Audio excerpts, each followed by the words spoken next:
আসসালামু আলাইকুম, welcome to my channel. আজকে তোমাদের সাথে চলে এলাম স্টেনলাইট পেইন্টিং বা গ্লাস পেইন্ট সম্পর্কে কিছু ইনফরমেশন শেয়ার করতে। তার কারণ তোমাদের এটা সম্পর্কে অনেক অনেক কিউরিওসিটি আছে।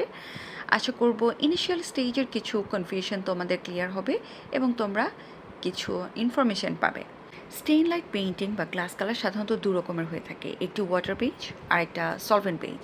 সলভেন্ট বেজ যেটা, সেটা 100% ওয়াটারপ্রুফ এবং এটা দিয়ে তুমি তোমার রেগুলার যে গ্লাস বোতল বা জারটার থাকবে সেগুলো তুমি পেইন্ট করতে পারবে এবং একটা নান্দনিকতার ছোঁয়া তুমি দিতে পারবে।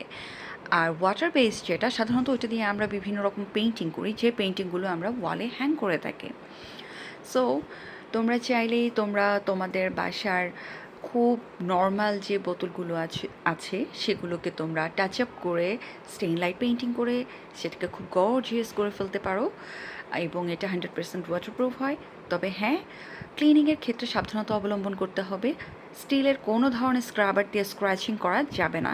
এটা নর্মাল ডিশ ওয়াশার দিয়ে সফটলি ক্লিন করতে হবে। Thanks for watching.